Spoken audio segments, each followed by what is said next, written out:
आमिद मीर साहब, सीनियर साहब तजियाकार हमारे साथ मौजूद है। मीर साहब बहुत शुक्रिया। मीर साहब, आपको लगता है कि ये जो नैब कवानीन का मसला है, अदालतें सवाल उठा रही हैं, फाइनली ये हुकूमत और अपोजिशन मिलकर इस मसले को हल कर लेंगे? देखें, ये जो हुकूमत और अपोजिशन के इख्तलाफात हैं ये तो अपनी जगह पे कायम रहेंगे, लेकिन ये आप जो चीफ इलेक्शन कमिश्नर की तकर्री का मामला और इलेक्शन कमीशन के जो अरकान के नामों पर जो इत्तफाक हुआ है, इसको हम बाकी मामला से जोड़ नहीं सकते, इसलिए कि ये जो इलेक्शन कमीशन का जो मामला था ये तो अपोजिशन कोर्ट में ले गई थी। कोर्ट उनको बार बार कह रही थी कि आप अपने पार्लिमानी कमीशन के ज़रिए ये मामला तय करें और ये मामला बार बार कोर्ट में ना लेके आएँ। तो अपोजिशन ने तो इसमें कोशिश की थी कि ये मामला जो है ये आपस में तय ना हो, ये कोर्ट से तय हो। तो अब कोर्ट ने इनको हाथ नहीं पकड़ाया। कोर्ट इनको बार बार कहती रही थी पार्लियामेंट का मामला है, पार्लियामेंट में जाकर तय करें। और उसमें भी जो डिले हो रहा था, उस डिले की वजह हुकूमत और अपोजिशन का इख्तलाफ नहीं था, उस डिले की वजह भी अपोजिशन और अपोजिशन का इख्तलाफ था, क्योंकि पीपल्स पार्टी कोई और नाम दे रही थी, मुस्लिम लीग नून कोई और नाम दे रही थी। फिर जो इलेक्शन कमीशन के मेंबर्स का जो मामला था उस पर भी अपोजिशन ही के आपस में इख्तलाफात थे। तो वो जब अपोजिशन ने आपस में मामला तय किए हैं तो हुकूमत के साथ भी मामला तय हो गया।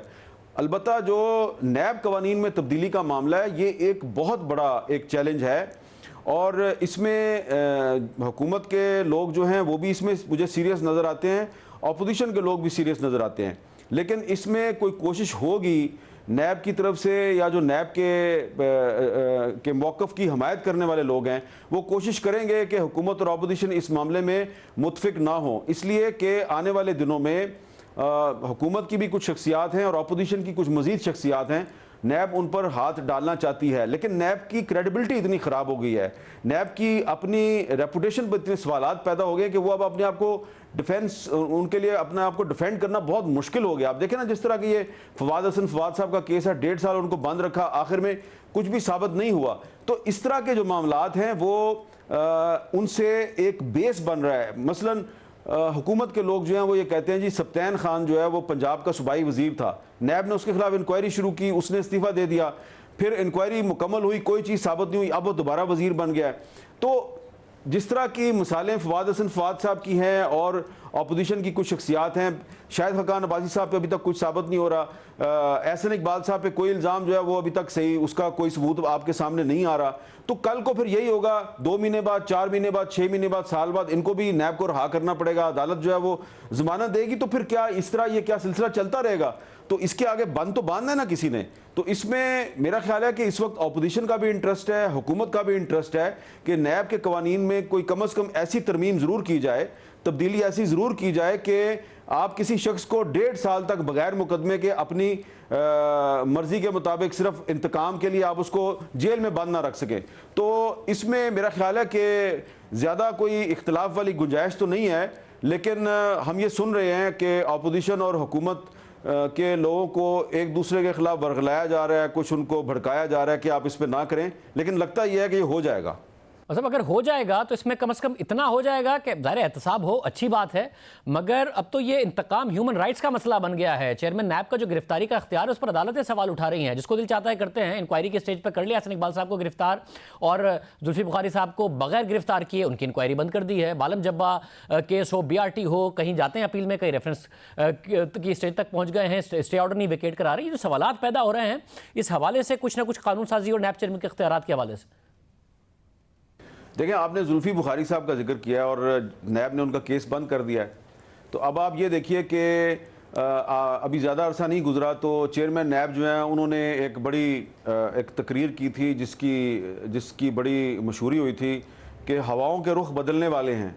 भाई क्या रुख बदला है? माजरत के साथ अर्ज़ है, क्या रुख बदला है कि जुल्फी बुखारी का केस बंद कर दिया आपने? ये रुख बदला है।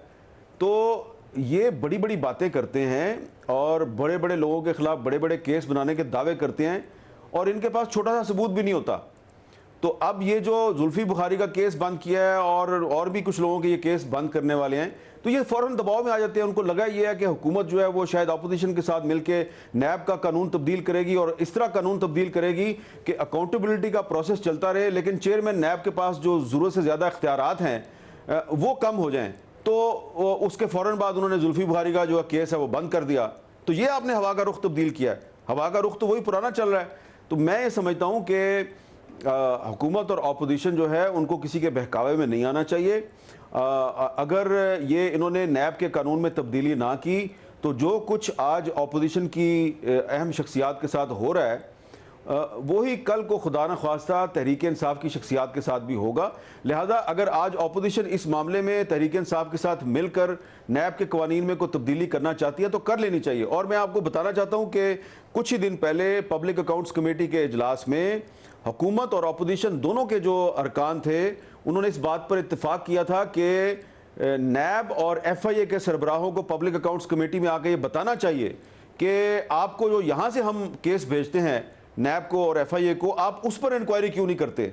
यानी कि जो वाकई पब्लिक अकाउंट्स कमेटी जो केस पकड़ लेती है और जिसमें कि नूर आलम खान साहब भी उस कमेटी के इजलास को बता रहे थे कि उन्होंने करप्शन के केस पकड़ के तहकीकात करके नैब को और FIA को भेजे, वो उस पर कार्रवाई नहीं करते क्योंकि उसमें कोई सियासतदान नहीं होता, लेकिन वो उन केसों में कार्रवाई करते हैं जिसमें कोई सियासतदान फंसता है। तो मुझे पब्लिक अकाउंट्स कमेटी के इजलास में तो लग रहा था कि हुकूमत और अपोजिशन मिलकर कोई ऐसा रास्ता तलाश करना चाह रहे हैं कि ये जो सियासतदानों की विक्टिमाइजेशन का एक तरीकाकार नैब ने शुरू किया हुआ इसका रास्ता बंद किया जाए। लेकिन अगर ये किसी के बहकावे में आ गए तो हो सकता है ये ना कर सकें, लेकिन पब्लिक अकाउंट्स कमेटी के इजलास में लग रहा था कि दोनों बड़े सीरियस हैं। बहुत शुक्रिया आबिद मीर साहब हमारे साथ मौजूद थे। बड़ा लाजमी है कि एहतसाब हो, करप्शन के खिलाफ कार्रवाइयाँ हों, मगर उसके साथ साथ एहतसाब इंतकाम के लिए इस्तेमाल ना हो। जब हुकूमती वज़रा खुद भी कह रहे हैं और चेयरमैन नैब के इख्तियारात पर, गिरफ्तारियों पर खुद अदालतें सवाल उठा रही हैं।